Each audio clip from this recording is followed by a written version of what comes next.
Yo, what's going on, snipers, and welcome back to our Chicago Blackhawks franchise mode here in NHL 23. So we are off to a little bit of a weird start to the season. We did make a couple changes in the off season. And yeah, this team, I don't know what the problem really is with it. You can see we're 17, 16, and 1, but we do have some pretty solid depth scoring, and our top line has been producing. So I'm really confused on what really the problem is with this team. Now, it could be because our top 6 pairing does have a -3 chemistry, so maybe that's weighing it down. As you can see, Edvinson's on that pairing. He's a -8 right now, and then Braden Schneider, who we brought in at the start of the season, was a -2. So I don't know if it's that pairing or what really is the problem with, like they said, with the team. Like, the goaltending hasn't been good either, so we definitely need to find a way to hopefully turn it around in the second half of the season. Because I want this team obviously to make the playoffs, because this team has been in the playoffs at least 2 times so far, and I think we definitely need to be trying to contend when we have a guy like Asher Vance under contract for 8 seasons. So but that is that. Before we get into simulating the rest of the season, I do have 2 comments to go over. Well, 2 and a couple, I should say, extra comments from the same guys. But the first one is from Pens Gaming 7. He says, the -3 combined with the rough start, I think you should look at firing that head coach. Definitely look to upgrade the defense at the deadline too.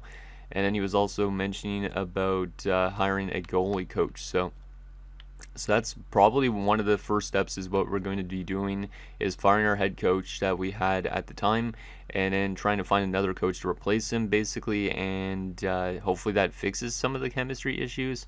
And then we're also going to be bringing in a goalie coach to hopefully get our goalies' numbers back to normal. So let's do that first before we get into Hockey Guy 88's comments, so just so I don't forget, because or else I might end up doing that. So Chevier was our head coach, I think it was. Was he the head coach? And then I made James the head coach. No, it was James that was the head coach, right?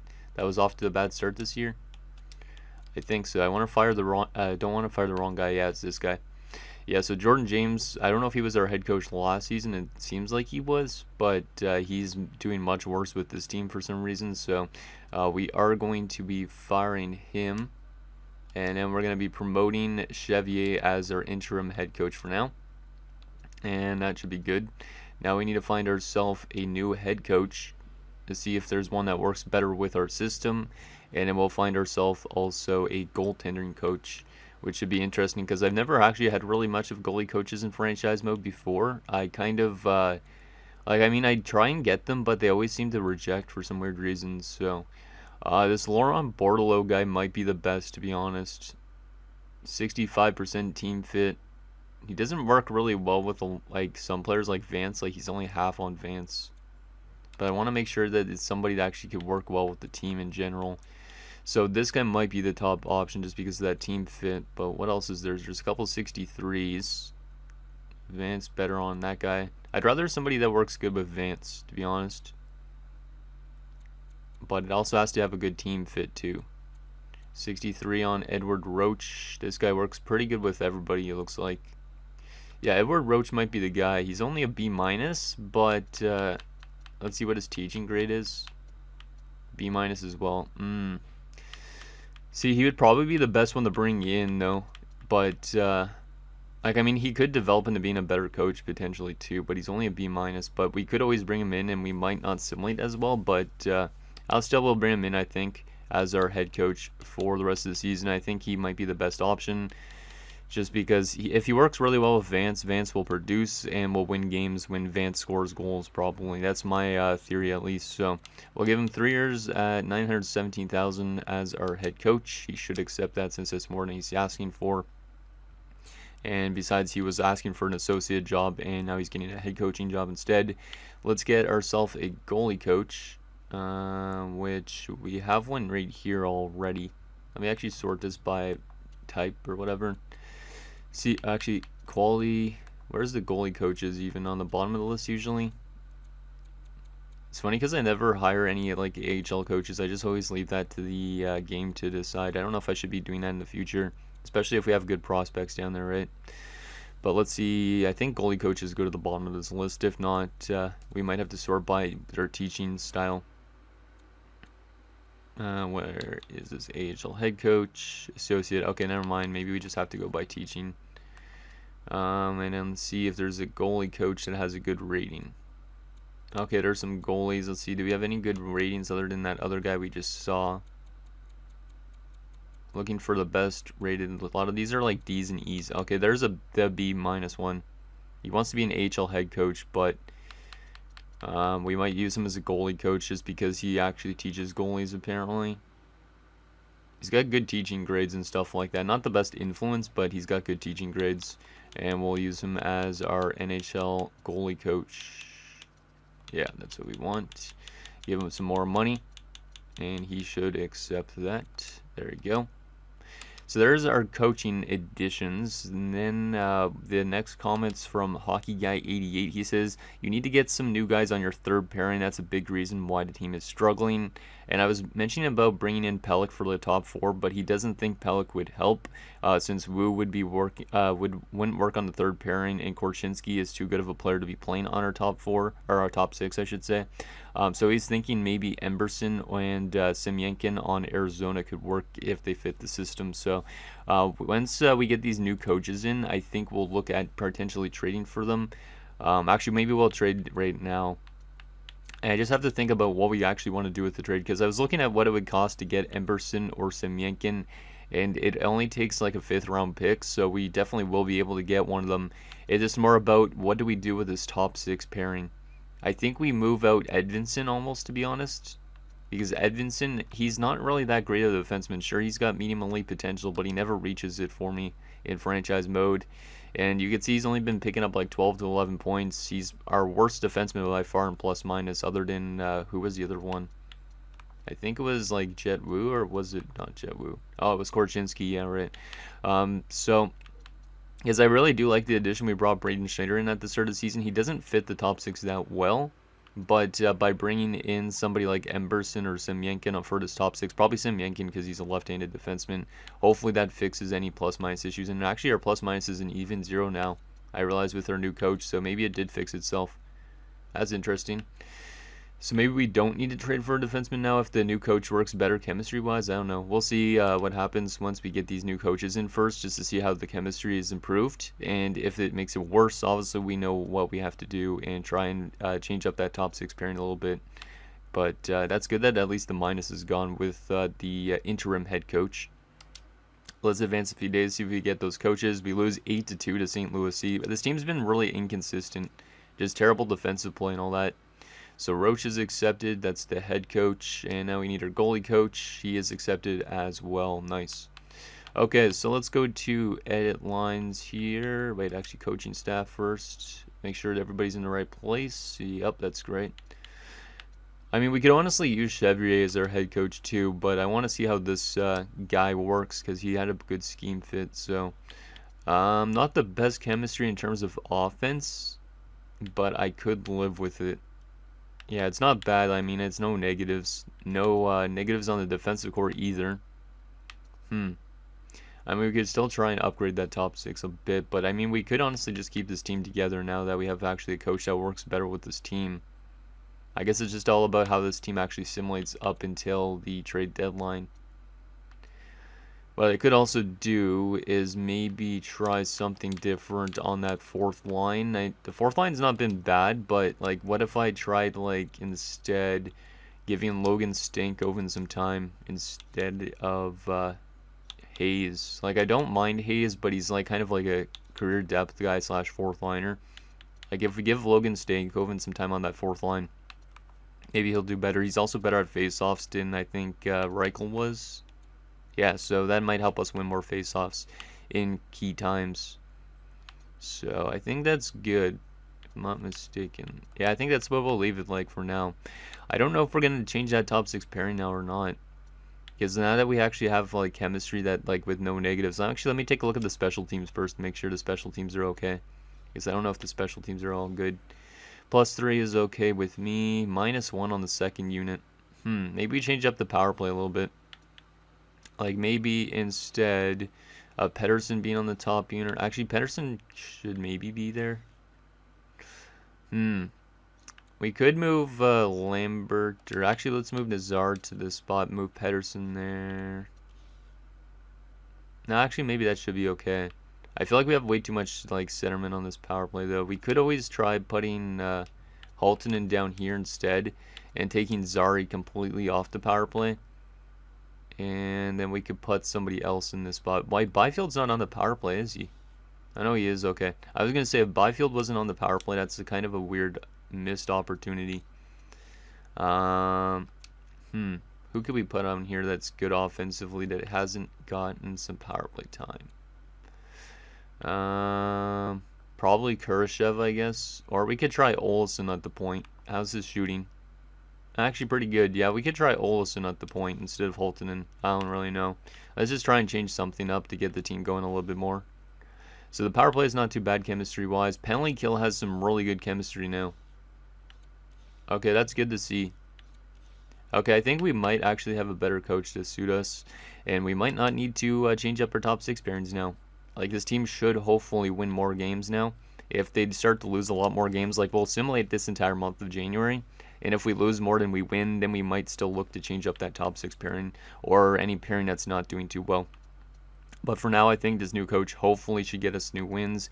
And since we're only like halfway through the season, we have a lot of time to hopefully get ourselves back into the playoff mix, because we're kind of falling out of it right now. We're 5 points back, but we got 5 games in hand as well on the Dallas Stars, who are in a wild card spot right now. So we definitely got to use those games in hand if we can.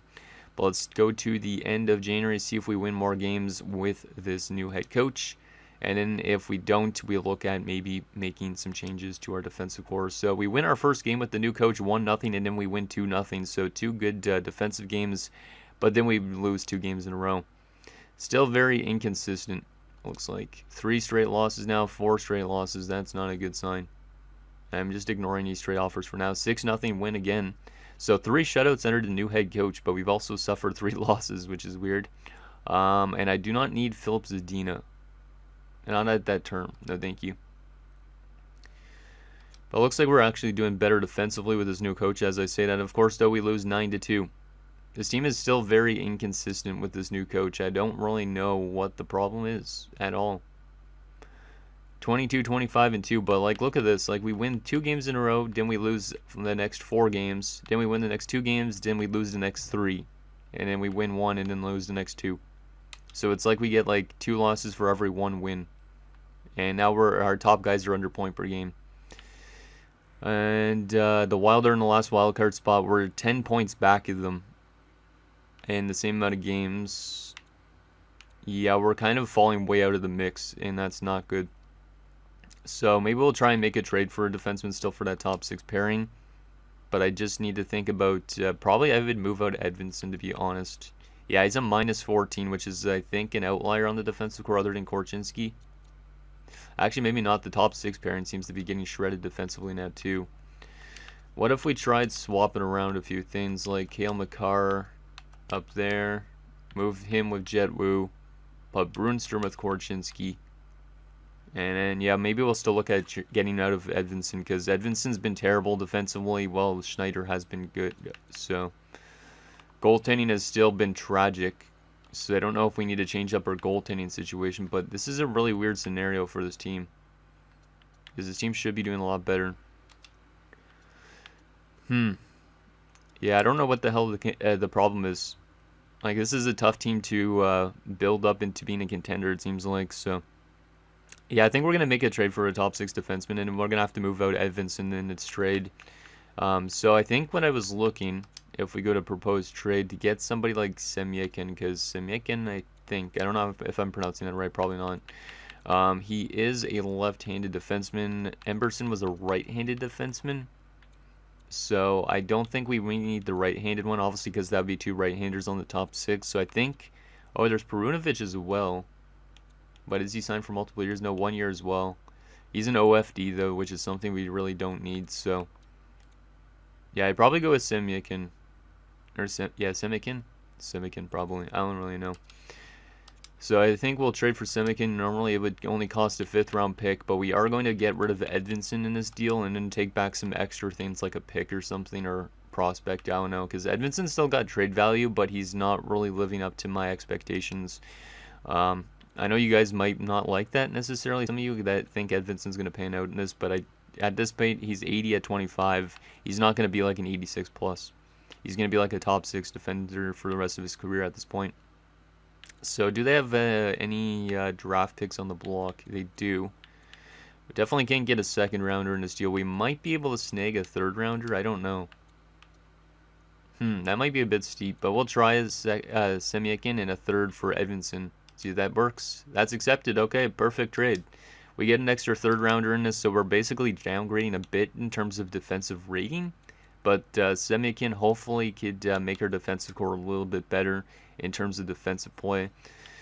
He might not be that great, but we'll see what happens with our team the rest of the season. Oh man, it says it's a -3. It better not be a -3. Let me get out of this for a second and see if it's actually -3. Because we're running into so many issues with this top 6 pairing, it's ridiculous. Okay, no, it's not a -3. That's good. Do I want to change anything else about this defensive core? Probably not. I want to go back to Brunstrom maybe and Makar, but put Makar on his offside instead. Yeah, put Makar and Brunstrom on their offsides. Chaya Korchinski over there, Jetwu over there instead. And then, yeah, we could just flip-flop Schneider and Semyakin, so everybody's on their one-time side. I don't know what line is doing bad stuff. I could try Vance back at center. And Byfield's listed as a first liner. He's been doing well. The top line in general has been doing good, so. But I feel like I should try and split up maybe Vance and Byfield just to see if it works out. So, yeah, let's try that. Let's try moving Byfield to the second line. And maybe that will help out the team a little bit. I don't really know. Yeah, let's try and balance out the lines a little bit. And also with Vance at center, it gives him some time to actually be in his normal, natural position. So hopefully he could do good on faceoffs, which he normally does. And maybe that will hopefully change the dynamic of this team a little bit. But I honestly don't know what we need to do to make this team a playoff team. Because, I mean, our forward core looks good on paper. Our defensive core looks good now on paper. Goaltending looks good on paper.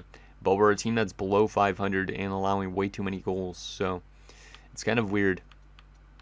We could always change to that A- coach instead, but let's just keep running with this other coach for now. If we get a lottery pick, so be it, but I think this team at least might, it probably won't get a good lottery pick this year's draft unless for some reason the Sim Engine gives us the first overall pick, but I don't see that happening. But let's see what we do up until the trade deadline, see if the addition of Semyakin can help out our defensive core a little bit.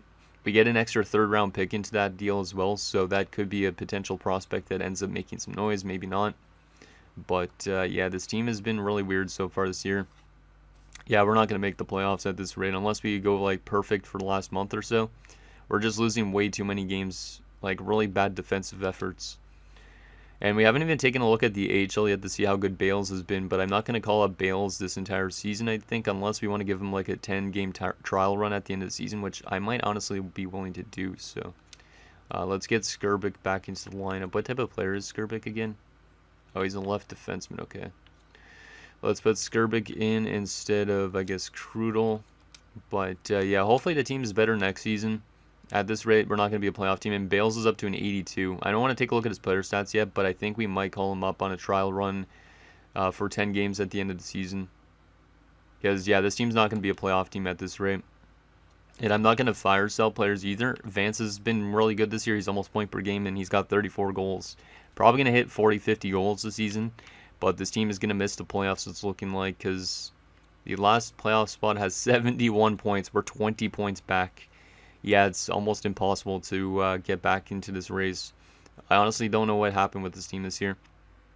But at least with the offseason ahead, hopefully we could get ourselves a good prospect in that could play with Vance. Like, if we could get another elite prospect, that would be really nice. And then we could try and rework this team a bit. Like, I don't mind missing the playoffs in a sense because we're still young into the career. Like, if we were in Vance's, like, late in Vance's contract and he was not getting a Stanley Cup chance, that would be kind of painful. But it's early into his 8-year deal, and it's not too bad. So, and we're kind of flip-flopping between making the playoffs and not, it seems like, at this rate. But it kind of sucks because we brought in Cale Makar, and it seems to not have worked in terms of getting our team into the playoffs. Okay, so let's continue simulating. And for the last 10 games, which is at what point? Let's see, we got 4 games there, 4 games there, so that's the last 8 games, 9 and 10. So I guess, yeah, Bales will get called up for this game against Montreal in the final 10 games, and we'll see what this guy does at the NHL level. And then we'll send him back down to the AHL, hopefully for the AHL playoffs. But I'm not going to make any trades just because this team is really inconsistent and weird. And now we're winning games, of course. Let's just go as conservative seller. And we're going to skip the trade deadline completely because I think we made our trade with bringing in Semyekin, but I don't know if he's going to come back again. But yeah, this team is wildly inconsistent. We're getting a lot of shutout wins, but we're also getting a lot of losses where we're getting completely blown out. So I don't know what the problem is, but we're going to miss the playoffs likely this year, which is unfortunate, but it is what it is. Getting a lot more wins this month, of course, trying to get ourselves into the playoffs for some weird reason, but it's definitely going to hurt our lottery chances, which is unfortunate. Yeah, we have a lot of shutout wins, holy. 34, 35, and 3. We're almost back to 500, which is good with 8 games to go, but we are still 13 points back. We can hypothetically make the playoffs, but I don't think that's going to happen at this rate. And Holton is over point per game again, so it's good to see at least the top lines doing stuff. But let's go to roster moves here. And we're not going to take a look at Bale's AHL stats yet, but we are going to call him up to the NHL. He deserves a chance, and I will have to send down somebody, which I guess I'll send down one of the depth options. Whoa. Oh, that was McCarr. Okay, I thought that was Vance. That was a 95. I was like, what the heck? But let's see. Who do we want to send down? Maybe Hayes. Does Hayes go through waivers, though? He does. I might send down Gogolev. Yeah, I'll send down Gogolev because we haven't used Gogolev yet. And he has not been claimed, which is good. So Gogolev will take his spot for now in the AHL, which is good. And then we'll go back to the NHL here. And who am I going to scratch for the last 10 games of the year? I'm going to scratch Olsen. He's a minus 12. It's not good enough. And I don't want to put Hayes in. I want to put Bales in. Bales is much better defensively as well. And we'll move Bales to where Kershev is because I want him to play on the third line already as well. So we'll try and flip-flop this around a little bit. That should be good. And we'll also give Bales some power play time and penalty kill time. Try and put him in a good spot for the end of the season. Maybe I should be putting Holton in on the top power play unit. Yeah, maybe that's something I want to look forward to next season. Oh, Bales already got point at the point. That's good. Oh, yeah, because we had Olsen there. That's right. And then maybe some penalty kill time for Bales. Yeah, we'll put Bales on the penalty kill too. Put him here instead of Stankoven. Give Bales a chance to show that he's NHL ready. And then we'll likely send him down, like I said, at the end of the regular season, so he could play the AHL playoffs likely in Rockford, because I think our Rockford team should be in the playoffs. Yeah, our AHL team is definitely in the playoffs at this rate. So we will send Bales down after these 10 games, but let's see what this team could do with the addition of Bales in these last 8 games, or last 10 games. I almost thought it was last 8 games. But we can still hypothetically make the playoffs, but at this rate, it's likely impossible because we could finish with a maximum of 91 points if we win every single game down the stretch. So, I mean, it's possible, but I don't think it's going to happen. Let's just see what Bales does in his NHL debut in Sim, because why not? See if he scores in his first NHL game against the Montreal Canadiens. First period, 2-1 for Montreal. Not great, but Vance scores a goal. Good to see Vance is doing his job this season. Second period, 2-2. Okay, Frank Nazar. And third period, 2-2 still. We're going to overtime. Let's do a little simulation, see if we win in OT, or are we going to a shootout against the Montreal Canadiens? We're going to a shootout. Let's see what happens in the shootout. And we win in the shootout. The shootout winning goal is from Stankoven of all people. So, don't know if Bales got any points in that game, but yeah, he didn't get any points in that game. But that is okay. How was his debut, though? Was he minus or anything? I'm just curious on his stat line. It's always fun to take a look at some players' NHL debuts and all that thing. He played 13 minutes and didn't have a single point, but he wasn't minus. He had 1 hit in the game. He also took 1 face-off and lost it. But he's not a centerman, so I don't know how good his face-off numbers are. But yeah, let's get the rest of the season simulated and see if this team wins the last 10 games. Hopefully not, in no sense, because or else our lottery pick is going to be much worse. Oh no, Connor Recchi's been injured with an injured knee. I guess we'll go replace player, but that sucks because Recchi's early into his career and he's already been injured with an injured knee one time. Hopefully his knee is not that fragile, because that would be kind of painful to have a guy that has good potential and stuff like that and getting injured all the time. He must have blocked like a shot or something on the penalty kill.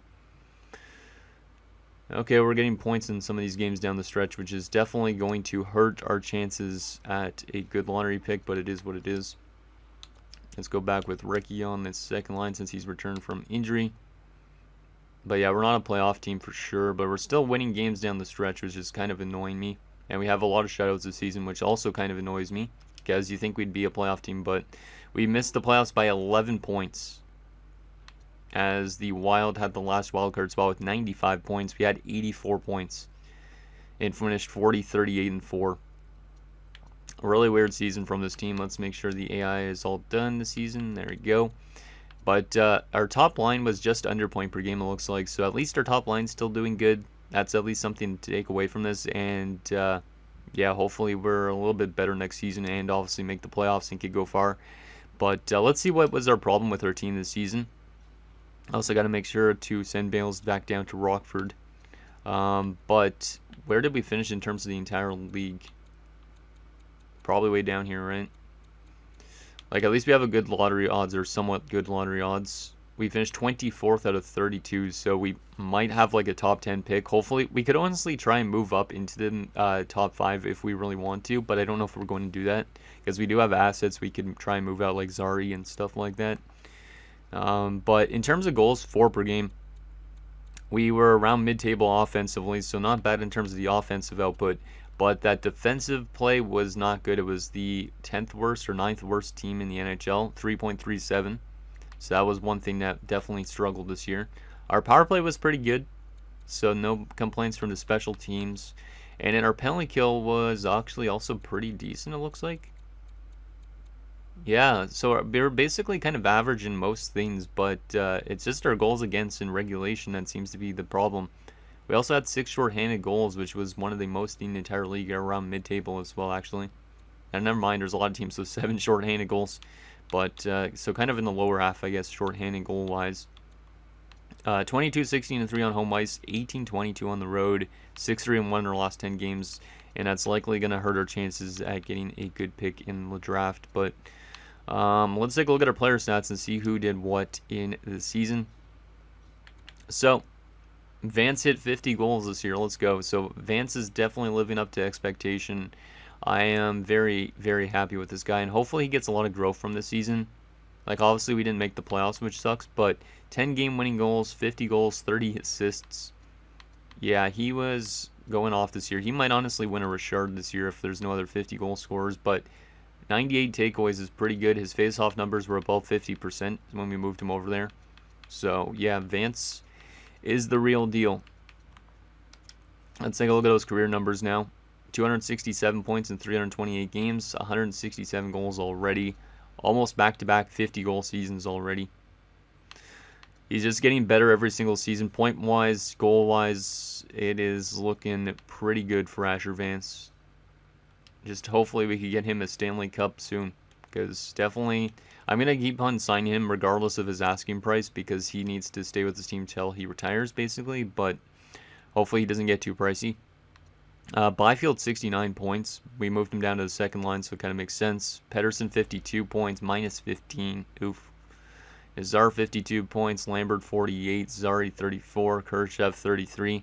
Like, see, our depth scoring is pretty good, but for some reason, this team just could not win games. Olsen had 28 points before we scratched him. Only 2 goals in 10 games for Bales.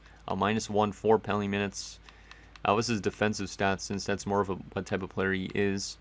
Not good at faceoffs, but he's not a centerman. 8 hits in those 10 games. 5 block shots, 4 giveaways, 4 takeaways. Not bad. Yeah, not the best offensive output, but he'll be better definitely next season. He's only an 81, listed as a depth forward, so once those defensive stats get up there even more, it's going to be exciting. So I definitely got to send him down to Rockford.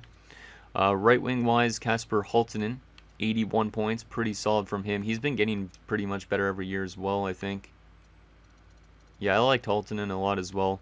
Because he's been, 60 points, 67, 69, and an 81.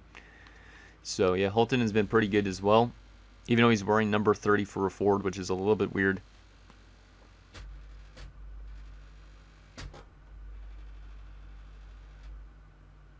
And then in his rookie season, Connor Recchi, 32 points in 78 games. Not bad. Not bad at all. Minus 19, though. Had a lot of power play points, 5-game winning goals, and if it was 12 goals, so he almost, every one of his 2 goals pretty much was a game winner, which is pretty nice. What else we got here? Good takeaway numbers, so yeah, not too bad for him, Recchi. Hopefully he is going to go only up from here. Let's take a look at his overall. He's an 84 and listed still as a third liner, but he's probably going to be like an 85 plus next season, my guess. And then Hayes was pretty good, 15 points in 39 games. And he was also a +3, so maybe I should have kept Hayes in the lineup. Defensively, Makar, 63 points on a team that didn't make the playoffs, but a minus 20. That is pretty terrible, defensively at least. But at least Makar is bringing that offense from the back end, which is something we didn't really have with Sam Girard anymore when we let him go. Brunstrom, 30 points, minus 14. So these guys don't really work that well together, probably because one's two-way, one's offensive. So we might need to try and still find that defensive defenseman. Jet Wu was a +7 on a team that missed the playoffs. Not bad. 22 points, 82 games. Korchinski, 17 points, minus 10. And then Braden Schneider, who we brought in as well, -1 and 16 points. Not bad from Schneider. And then Semyekin, 33 games with 4 points. And that's not too bad. He was an even 0 as well, so he helped out our defensive play a little bit. And then Regula only played 1 game this year. In terms of our goaltending, this is probably where we struggled. Yeah. Camesso was not good. We had a combined 8 shutouts somehow. But both goalies, 900 save percentage or below. And then the goals against was tragic as well. How did we have an 8 combined shutouts this season with these goalies doing so bad? Like, I don't know what we want to do in terms of goaltending. Like, do we try and find a new goalie instead of Camesso? Because the last 2 seasons he's been kind of bad. I mean, he has a combined 9 shutouts in the last 2 years, which is good, but his numbers in general, not that great. I don't know if it's our defensive core, though, or not. And then Tarasov, though, had a really good year last year as our backup, and then this year, for some reason, without Sam Girard, he was absolutely tragic. Weird. Is his contract up for renewal, I think? Yep. Okay, good. Because we're definitely going to have to look at maybe changing up that goaltending dynamic a bit. Okay, let's take a look at the entire league for points. See who did what, and see if Vance won a Richard or not. The best point producer was Evgeny Malkin at 42 years of age. Okay. He's in 83 overall, and this guy had 117 points. Weird. Barkov had 112, Tikhonov and Michkov 104 and 102. Connor McDavid 102 and McKinnon 100. Best goal scorer was not Vance, but he finished 4th best in the league, or tied for 3rd, I should say, with Nathan McKinnon. Michkov was above him, though, and Austin Matthews was number 1. Still impressed, though, with Vance for sure. Because having a 50-goal season on a non-playoff team, that's pretty impressive. Let's take a look at the Selke candidates. See who is up there. Let's go with takeaways. And best face-off, so it's definitely going to be Barkov. 57% on the draw as well. Yeah, Barkov's definitely going to win it. He is definitely going to win it. I don't even need to take a look at the rest of that. Best defenseman for points, again, Quinn Hughes. Geez, Quinn Hughes just every year doing so good. Cale Makar was up there in points, which is funny, but his plus-minus is still worst out of the bunch. Interesting. Goalie-wise, the best goalie was Igor with 39 wins, him and Spencer Knight. The best goalie in terms of shutouts was Cal Peterson with... Camesso actually had the most shutouts in the league, but he was tragic. Doesn't make sense. Wow. Best save percentage by a starting goaltender was, I guess it would be like Sorokin and Dostal. But what about goals against wise? Yeah, it's probably Spencer Knight that wins the Vezina this season. So there's that. Any goalie goals for fun too? No goalie goals, but 5 assists from Luukkonen and Merzlikins.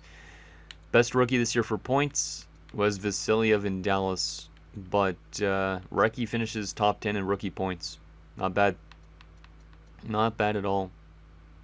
And he wasn't the worst plus minus out of rookies. It was Francis Woodworth in New York, who was a minus 36. Goddamn. Okay, so let's send Bales back down to the AHL so he can actually play the rest of the time down there. And then we will sim up to the draft lottery results and stuff like that, since that actually impacts our team this year. So Bales will send you back down. And we'll just go best lines in the NHL because we do not care about our NHL lines at all right now. And then we'll take Gogolev out, and Bales, you're going to go back in and play on that top line, and hopefully you do well. How was your AHL numbers this year anyways? Wow, he was killing it in the AHL. 40 goals in 63 games. 68 points and a plus 39.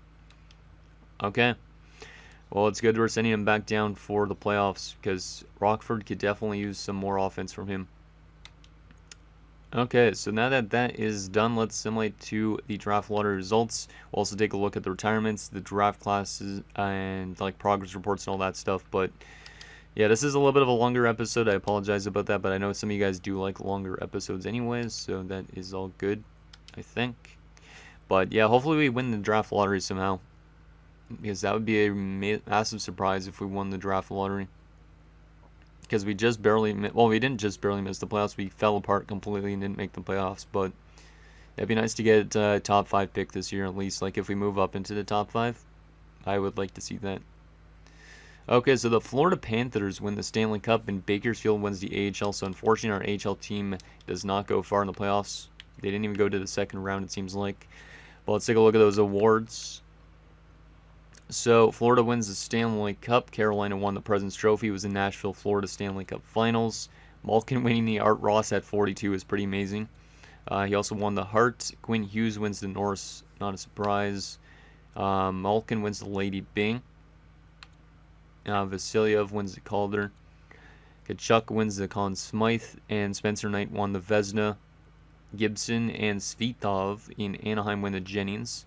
Korzak the Masterton, Grenier for Columbus, Jack Adams, Barkov the Selke for the 3rd straight year, Malkin the Lindsay, and Austin Matthews with his 3rd straight Richard. AHL award-wise, Bales won the most valuable player in the AHL. Let's go Bales. Hopefully you have a good NHL season ahead because you'll definitely be on an NHL team next year. And he also scored the most goals in the AHL as well, despite being called up at the last bit of the season. He also won the most outstanding rookie player. So 3 awards from Bales down there in the AHL. Ratzlav also was the best goaltender apparently in the AHL in terms of goals against. Maybe Ratzlav is going to be our backup goalie next season. There's always a chance of that. So those were the awards. Let's take a look at the draft lottery results. See where we're drafting. Let's hope we somehow jump up, because I don't think right now we're going to have much of a chance to, but because we played good during the end of the season, but let's hope for a top 5 pick somehow. And that is not the case. We're going to stay at number 9. I mean, number 9's not bad, but we probably won't get ourselves an elite prospect at that stage, so we could try and move up if we really want to, but I mean, I don't know if the draft class is necessary for us to, but 9th overall this year. A little bit weird to have a draft lottery pick, but it is what it is. And Malkin retires after he had the Art Ross in a great season. That's pretty impressive. Tavares, Hedman. Pretty big retirement class. Not really probably going to affect us at all. But there is the top retirements. The top goaltenders that retired this year. Marc-Andre Fleury retires at 44. Damn, I didn't expect him to continue playing this long. Considering in real life he hasn't been himself usually, so there we go. So those are the retirements. Anybody becoming coaches? Yep, Jamie Benn is now a coach, same with Couturier and Hedman. Coach retirement, did we lose anybody? Hopefully not. No, we did not. Okay, good. Okay, let's take a look at the progress reports, the contract situation, and we'll take a look at the draft class, see what we could get at 9th overall. We also do have a 3rd round pick from, who was it that we traded? Oh yeah, Arizona. We have Arizona's 3rd. So modified here. Recchi is getting a lot of natural growth, same with a lot of veteran players. Vance is up to a 91. Hopefully he continues to develop. A lot of that was statistical growth, but I still really like Vance. Obviously, hopefully he gets to like a 95 and turns to like franchise, because at this rate, he's a really good player. In terms of prospects in the AHL, what do we got for growth? Little's up to a 78. He might be okay to make the NHL at some point. Datsuk, the low elite's up to a 77 at 22. Not bad. He might honestly get to our top 6 pairing soon. Pitton's up to a 75. That's a starting goalie prospect, so we're getting growth from our goalie prospects. Mickelson seems to have capped out at a 75, which is unfortunate. Patterson's a 75 as well. Yeah, it looks like we're getting some growth. Some guys are a little bit slower than others, but it's okay. Potter's up to a 72 at 19. That's nice to see, considering he was a first-round pick, I think. Solovyov's a 69. Donald's up to a 69, medium elite at 20. Not too bad. Yeah, I like that we're getting growth, because obviously that will help fill out our team a little bit more. Lowry, who we drafted last year, is up to a 64 at 19, so a little bit of a slow developer for medium elite, but hopefully he jumps up in the next few seasons, because he was supposed to be 3 years out. So, and I think that's that. Yep, there is our prospects. Let's take a look at the contract situation, and then we'll take a look at that draft class. So, contract situation-wise, who's up for renewal? Olesen is an RFA, but I don't know if we bring him back or not. His defensive play was pretty bad. Reichel, like Schneider, like there's a lot of like average bottom sixers that we could let go of and try and rework that bottom six so it's better defensively.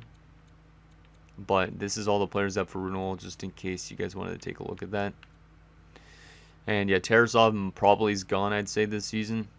And then we could sign Donald to his ELC, which means we probably have to let go of like Mickelson or Patterson. Probably Mickelson, even though Mickelson's been a good AHL goalie. Okay, we're drafting 9th, right?